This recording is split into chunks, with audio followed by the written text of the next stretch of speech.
welcome to Pour It On. This is our podcast about male friendship, life's challenges and joys, and making the most of our time here together.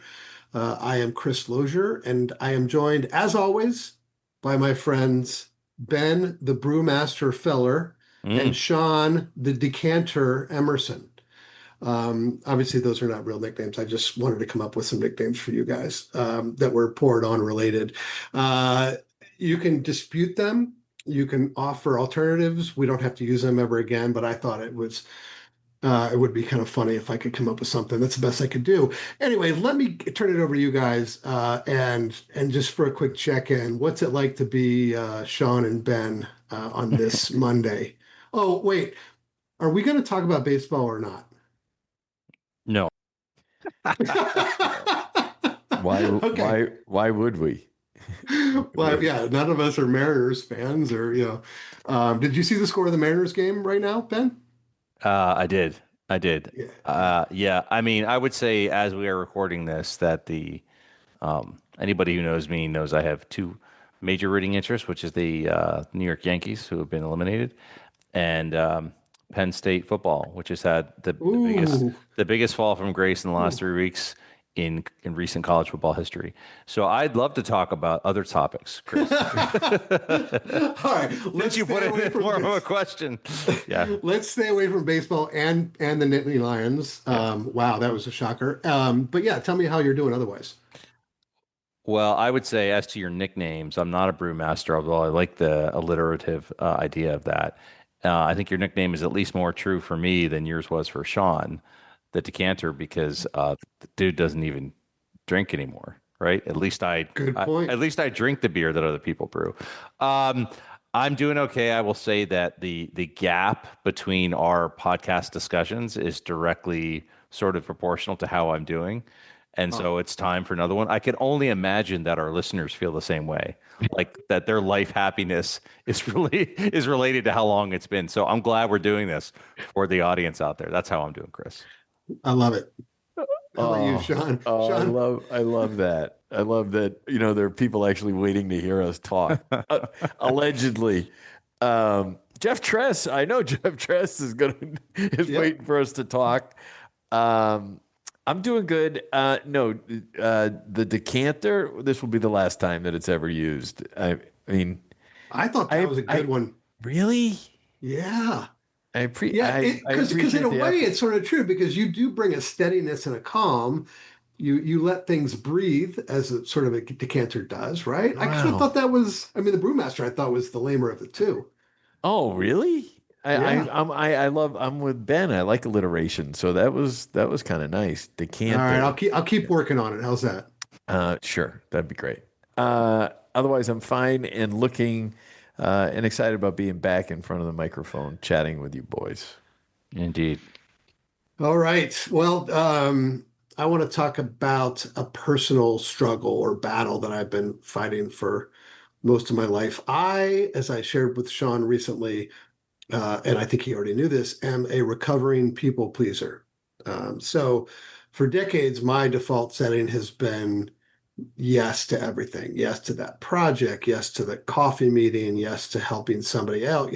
Yes to Mhm. helping a friend's son's friend's girlfriend out. You name it. And so my calendar, what that leads to is a calendar that looks like a game of Tetris, and other things suffer. So, the crazy part is, and I think this may be true for a lot of people, but I think I've tended to regard my busyness as a point of pride almost. Like Mhm. but it is also the people pleaser aspect.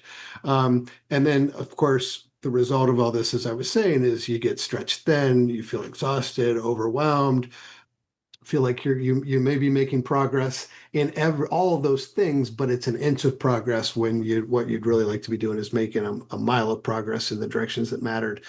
So busy, but not productive necessarily. I can speak personally. I think I have a partner in crime on this sort of people pleasing slash FOMO kind of characteristic, which is my wife. And so I can't tell you how many times we'll be like, yeah, we'll sign up for that dinner 6 weeks from now. And then that day rolls around, you're like, fuck, are we, do we really have to go to this dinner? So, this came up for me because about 6, 7 years ago, I came across this idea of essentialism, not the old school essentialism, but this is the concept that was written about, articulated by this guy Greg McEwan, I think at the time out of Stanford, and the philosophy is yeah, and the title of the book is Essentialism: The Disciplined Pursuit of Less.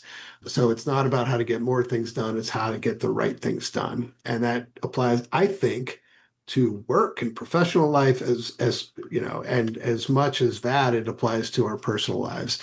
So it's something I've been working on. I feel like I've made some progress, but I still grapple with it. So I wanted to explore this with you guys. I think that you guys, I don't know that you're people pleasers like I am, but you're type A and you like to do a lot and get a lot done. So maybe to start, this quote, the disciplined pursuit of less. I think there was a counter quote from Jim Collins, who wrote Good to Great, about the undisciplined pursuit of everything or something to that effect. But what's your immediate gut level reaction to this idea of being disciplined in pursuing less? And do you two struggle with this like I just confessed to? I'll start. I think it's a great topic. When I moved into my office at Maslansky and Partners over 3 years ago and was setting things up, the first thing I did was put up a picture of my son and me, and the second thing I did was put a copy of Essentialism on the bookshelf by Greg McEwan. Hey. I think about it a lot. I believe in it, and the disciplined pursuit of less, I think, is vastly underrated. So I also struggle with it, but I think for me, Chris, it's more my struggle in getting other people to believe in it, whether they too are people pleasers, or where they have led a life of success in which being busy is productive, or they think that you say yes and it's just innately better than saying no, like all kinds of reasons. But so the things come onto my calendar that I absolutely would say no to, not because they're not important or worth it, but they're not essential. And I'm Mhm. fighting those much more than my own agree to a dinner. Why did I do that? I have some of that too, but mostly it's like I can't believe the number of things that are on here that are not essential. So the challenge for me is to change the culture around me, whether it's in the workplace or other settings where I'm like that is not essential, and I struggle with that because that part is out of my control. Mhm. So when you say it's not essential, w- how are you defining essential for you? Well, there's only so many hours in the day, and so if you think like conservatively, a work day, in my world is 12 hours. Like what goes into those 12 hours, Yeah. and you start the mindset that way and say like, well, this has to get done, this has to get done, they're expecting this, like these things are the highest and best use of me. If you did it that way, Sean, you'd say, well, then fill up the time that way plus a little bit of time to think, maybe a little time to take a break. What happens is the inverse, Mhm. where the calendar is filled with things that have been predetermined. They go in there, standing meetings, Mhm. weekly Mhm. meetings, and it's like, well, those aren't Mhm. essential, but they're routinized. And so if you then start rebelling against those as a culture, you could say, yeah, how do we spend the best use of our time so we're all more productive and happy? But if you do it individually, it's like, well, then you're not holding up, you're not doing your part. And that's kind of the struggle. It's almost like starting a budget of money. You'd start at zero and build out. What do we have? This is how much money we have. How do we spend it? I don't think we do that with time. I don't think it's a mindset shift. And so I loved reading Essentialism, and I'm like, okay, this is it. Here we go. And so I feel like I'm often in a culture clash because what happens is you get into this conversation and immediately very talented, driven people start shutting down because what they hear is, "Yeah, I know. We're all busy. We're all busy. We all have too many things to do," and it kind of like cuts the conversation. I'm like, no, I'm trying to help you too. Mhm. Trying to get Mhm. you to do less. Let's all do less and spend it on the right time. And it's an uphill fight. So what I heard you say, and maybe you can confirm this for me, that the items that were essential were those things that are important to your work, to your success at work. Is that I'd because say that the things that are essential, two things. One, deadlines drive them, right? If it has to be done tomorrow Hmm. or something fails, right? Then that moves it up in the queue. yeah. But the other thing is like, what is the best use, the highest and best use? I could attend that. I could look at that document. I could go to that dinner. Yeah, but is that the essential thing? And if you look at it that way, the reality is no to probably half those things. But those things. So when we're talking about essentialism, essential to us, if you will, a successful career, you're wrapping the activities in the item. What I'm hearing, because I'm thinking about, okay, essential to what? I mean, Hmm. what are those things? A dogged pursuit of less, so that I have what? Joy, a successful I career, a see. lot of money, a happy fan. I mean, so that's what I'm thinking through as you're talking about it, Chris. Because I think about things like the choice to have a phone conversation with someone versus make some phone calls and try to get people interested in a new project. So it's somebody out of the friend network to have a call with, versus because it's like, okay, well, I haven't talked to that person in a month. So, but this project is really important to me too. So those are that I Yeah. mean, I'm like, well, if I want this project to take off, Hmm. maybe I can't have these phone calls. But those phone calls are kind of essential to joy. I mean, this project I think is cool too. That's where Hmm. I'm struggling. It's like, do I not do calls for, do I not connect with people for a month while I get this thing? I mean, seriously, in the middle of thinking that right now, do I turn all that off in order to turn all that on and then come back to it? And you know what? I'm trying to do it all. So I think it's important to remember there's a lot of nuance here, right? For one, things are not either essential or non-essential, right? It's a spectrum. And the other thing is, it's impossible to look at it just professionally or just personally because those two things intermingle, right? If you say yes to everything at work, it's going to cost you some of those whatever remaining 12 hours of each day at home, right?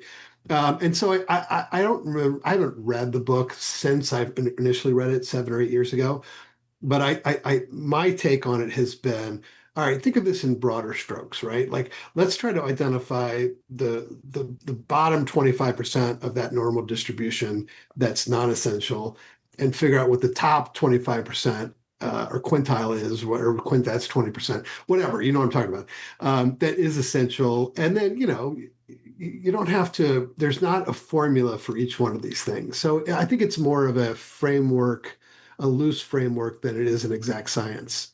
But I think that it's interesting hearing you both talk. Sean, I did a presentation today to a bunch of folks in the financial world, and one of the starting points of every presentation I do is define success. To what end? To what end? And so Hmm. essentialism, to your point, is not in and of itself the goal. It's in furtherance of something else. And Right. so, yeah, I would think in the work context, which is kind of where my mind went, Hmm.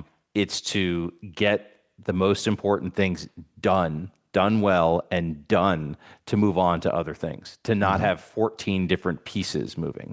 And if you Hmm. get those things done, you are much more likely to be profitable and have peace of mind and have a little bit more time to do all the other things you want.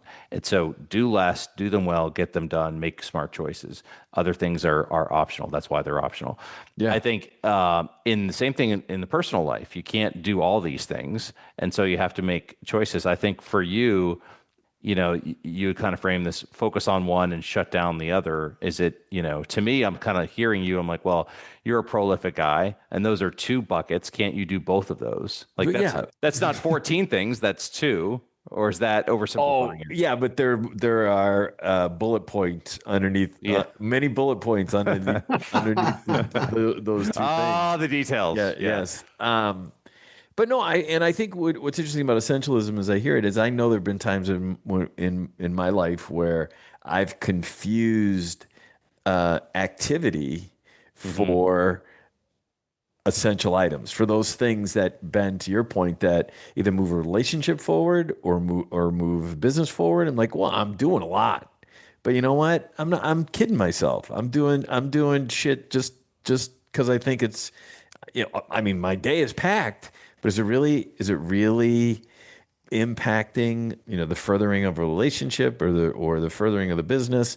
And I'm kidding myself that they are if you will, the essential items to doing the right things, whether because I don't like doing the hard stuff or that might be it, or maybe I don't even know. Maybe I don't, but I what the right things are, but I know the things that I'm doing. I'm kidding myself that they are the right things. Then why do we do them? Ben, I, yeah, well, that's that. because This we're is afraid. the I mean, partly because we're afraid. I mean, for me, partly it's because I'm afraid to either do the harder stuff or there's more rejection or I don't know how. I mean, I think there are a lot of reasons why I might Yeah. not do that. Yeah. Ben. It's possible that you've read the book more recently than I have, and that you remember it in more detail. But the normal curve picture that I just drew mentally is probably an oversimplification, and probably not what Greg McEwan had intended. Because I do recall that the book suggested that if something isn't a hell yes, then it should be a clear no. So that would mean that you identify that top quintile or top 25% or roughly thereabouts, and everything else you try to say no to so that you can focus on that top 25%. And again, that could be parenting, it could be coaching football, it could be taking those calls. But does that feel to you guys liberating or terrifying? Oh, it feels incredibly liberating to me. So it's just the ability to do it that's the challenge. So, for example, I think on a previous episode I talked to you guys, I know I did about a Monday night playing football with my son and his friends at this team that I put together, but I did not put my hand up to actually coach the thing. I was just in charge of putting it together because I knew I would not have the time.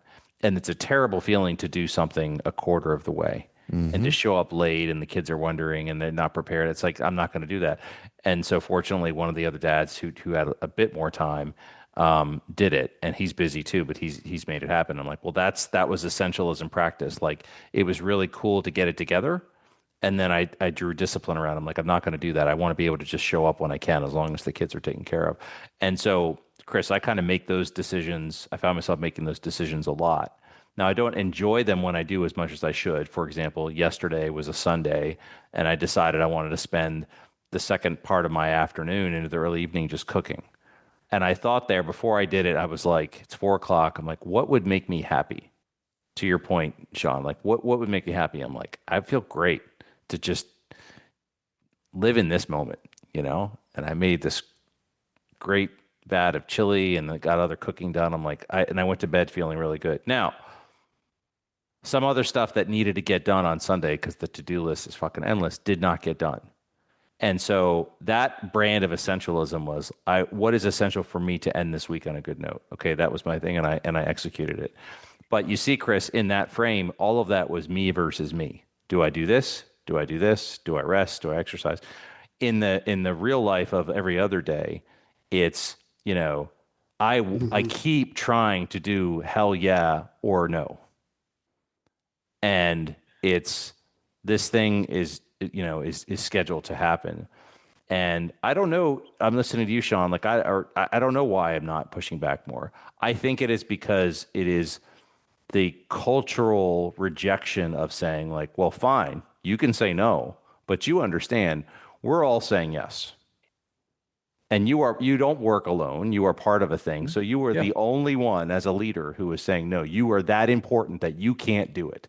Mm. Only you is so busy. You see what I mean? It's like, Hmm. but I'm like, no, I'm trying to get us all to focus that way. And I can't get people to feel the fervor of doing less the way I do. And Chris, you picked this topic, but I think about this all the time. And I'm like, why can't I get more folks to say yes, less, Mhm.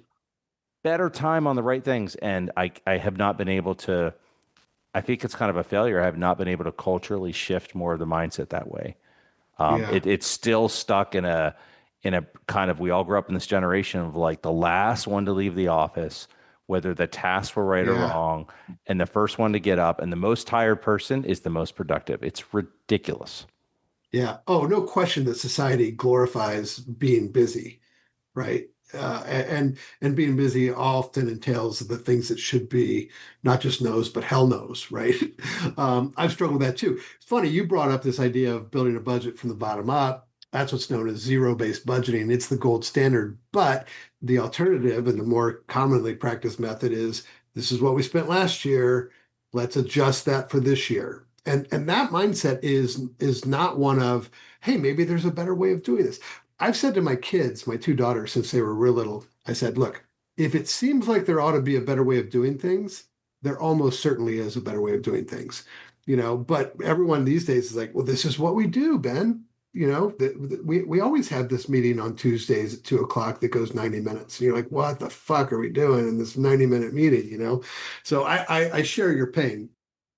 Yeah, I mean, Sean, I'm getting amped up. I know. just, Good. yeah, Go. yeah. Sean, do you ever get amped up about this? I mean, or do you have more ability to say this is not a hell yeah, so it's a no? Have you earned your way into that stage where you can basically like, God, I'm not doing it. For example, guys, I had a boss who did a piece of work for a client, and his remit was around counsel, just give advice. And the client said, "Wow, that was really good. Could you like, kind of write that down, get that to us, get us some talking points, put it in a memo?" And he says, "I could. In point of fact, I will not." Yeah. One of my favorite quotes ever. And he's like, Yeah. had earned his way to the point where like, I'm not doing a memo for you. Like, there's no justification for it. It's beneath me. It's not worth my time. You can have somebody else do it. But he didn't even think he needed a reason. He could just say like, no, that's not what I'm here for. Yeah, I mean, I think for me, I am more inclined. I mean, if I have good energy around something, I'm more inclined to try to figure it out, figure a Yeah. way to be engaged or to do it in some form or fashion.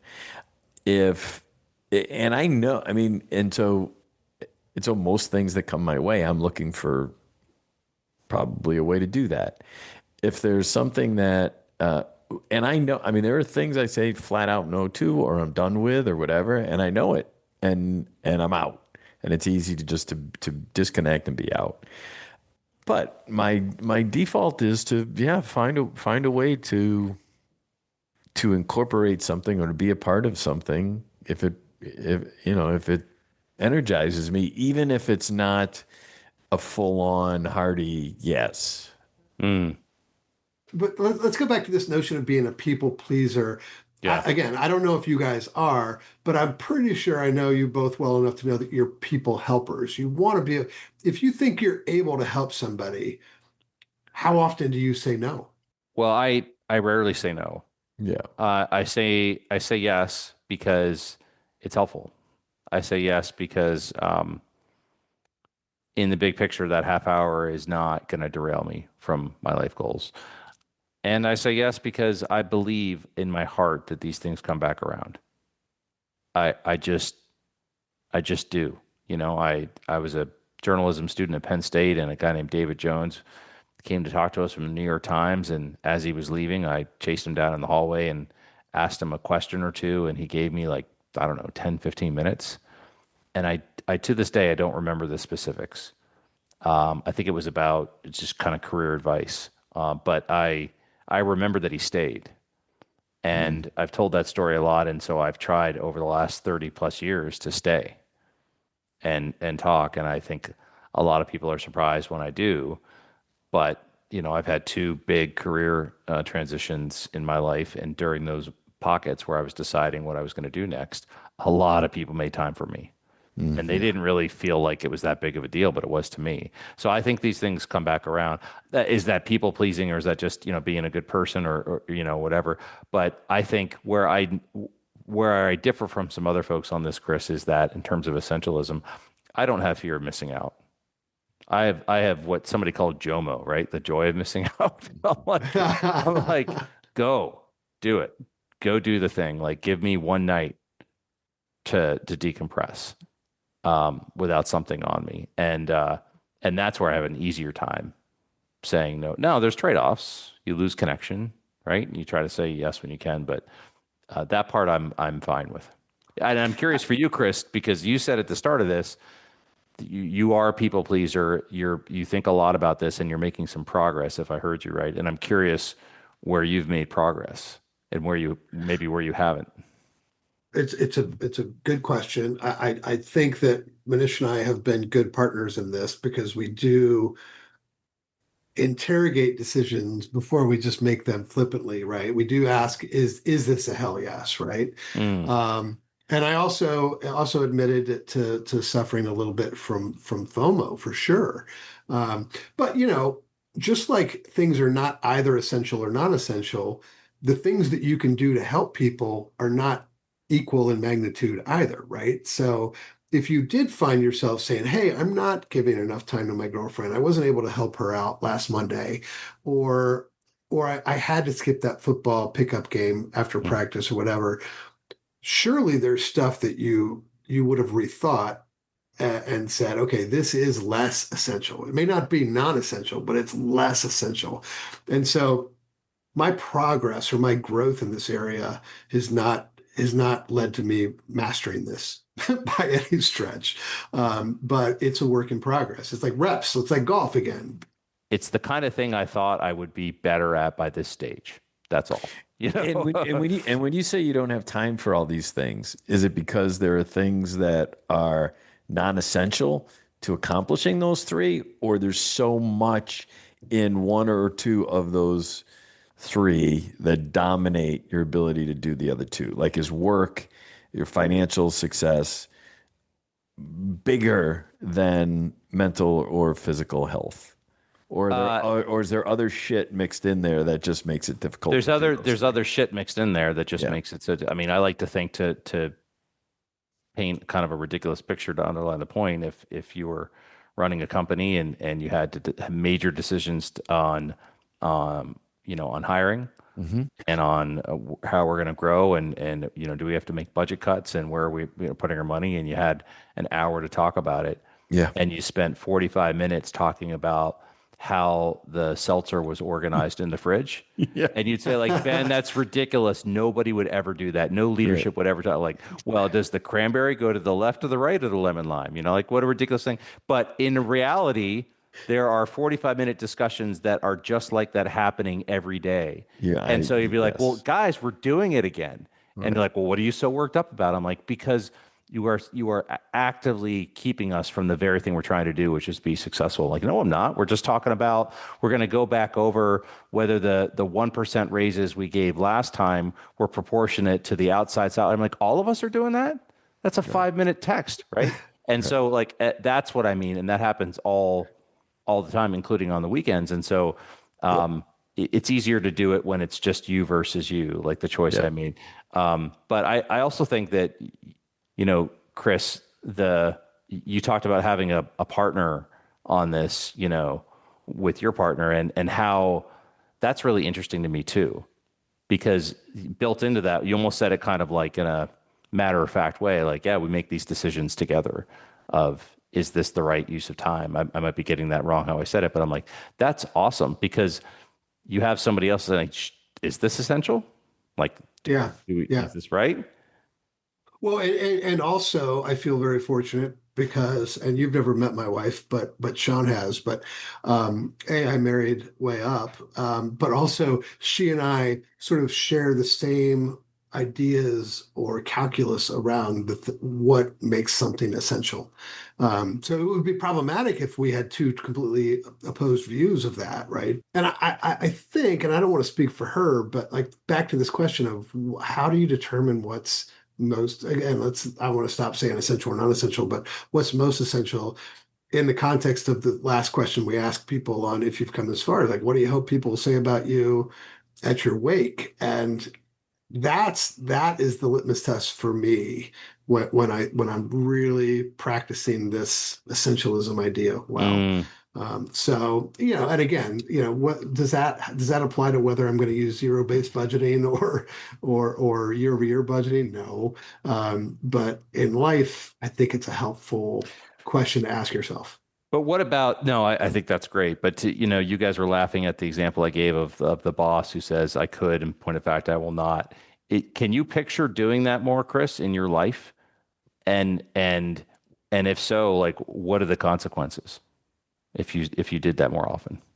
I do. I think I've brought this up with you guys before that Manish and I jokingly implemented a no new friends policy about 15, 20 years ago. And that is an effort at this, right? That was an effort to say, hey, we want to direct more of our time and effort towards fewer at the risk of course, not making new friendships that might be incredible. But that's one way we try to keep our family schedule, a little bit more internally focused, be a little less social. I think on the professional front, I'm a lot like you. Like I want to lead and train and develop young people, especially to consider what is the high return on investment stuff and what's the stuff that, might take you just as long, but isn't even going to fucking move the needle, right? So those are some of the ways in which I try to practice this on a going basis, but again, work in progress. By the way, McEwan did a subsequent book called Effortless. So if essentialism is about figuring out what is more or less essential, Effortless is more about the how. Maybe that's a subsequent topic. I was going to say that my partner and I, we try to get aligned as well. I mean, take tonight, for example. She said, is it really essential that you go talk to those two tonight and do that podcast? I'm like, yes, honey, it is. Or did you say, well, it's on my calendar, Right. and that's how I live my It's on life? I can't Yes. I'm a people pleaser, Yes. honey. I can't disappoint them. uh, I was thinking too, as I was listening to you guys about my son Sam, his mom and I took him to Comic-Con, the crazy Yeah. cult-like convention that happens. I think it happens around the country, around the world, but certainly in LA and New York. Anyway, he's been wanting to go. He's 14, so we took him, and his mom got him the tickets for his birthday back in June. It fell on a day when like a lot of things happened last week, so we were both on fumes to be sure. We went, we dressed up, we descended into the madness that is Comic-Con at the Javits Center, and stayed for a few hours, did as much as we could, and then we all looked at each other and it was time to leave. We take a taxi back. And as we're getting close to our neighborhood, he just says, I really appreciate that we did this. Thank you both, which was nice. But then he said one other thing. He's like, I really appreciate you taking an interest in the things that interest me. And I get emotional just Oh, thinking about that.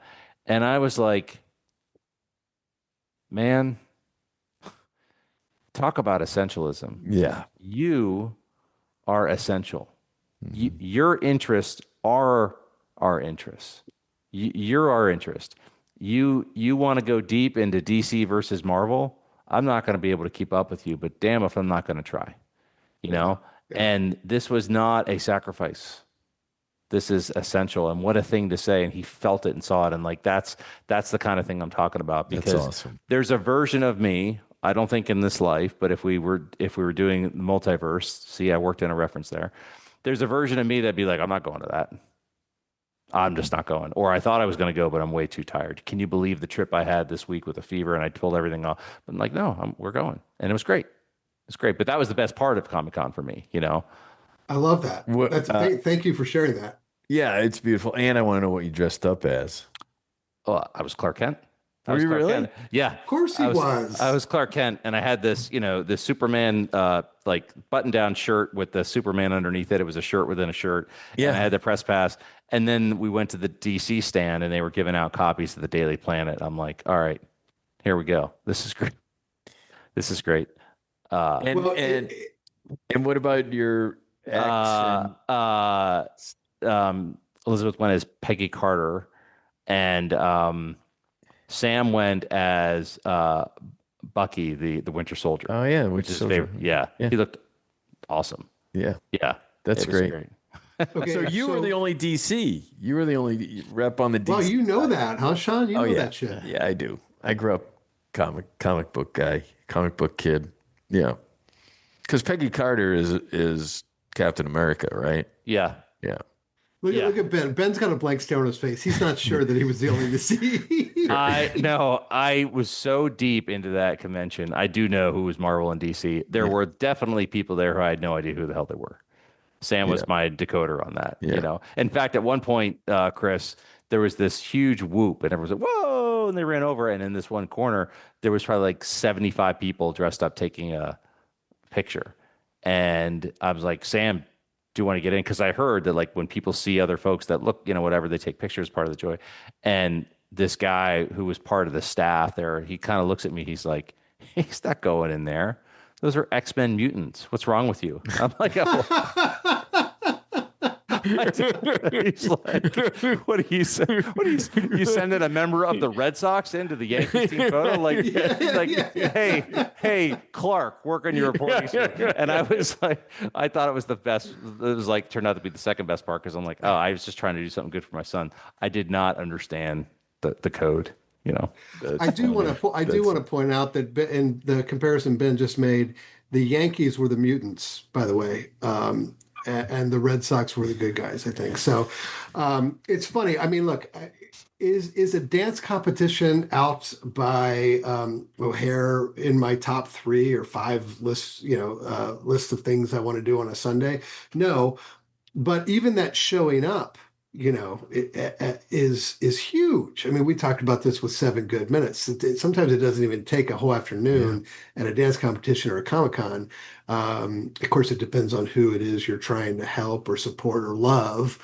But yeah, it's sometimes way simpler than we make it out to be, I think. Mm-hmm. I appreciate you guys thinking through this with me. It's always good to hear your perspectives. It's a great one. Yeah. And I do think effortless might be fun to tackle somewhere down the road. And yeah, I think it's a worthy thing to think about on a daily basis. So I would say to our listeners, we'd love to hear from you all. Jeff Tress, what do you wish you could you could say no to, and what is a hell yes? But encourage everyone to think about that. Anything else we should share with our listeners? I would say that it's interesting to me in our first few months of doing this podcast, there are definitely some themes about prioritization, expectation, money. These things come up, and they're all variations of this theme. And I would say in the context of our busy lives, the 3 of us, this is a hell yes for me. We work hard to get on the calendar and do it. It is so enjoyable, so helpful to think through these things. And yeah, Chris, that book's on my bookshelf there, and I look at it, but I haven't thought deeply about this in a while. And I think it's kind of affirming to say, you don't need all these different permissions to do what you know is right.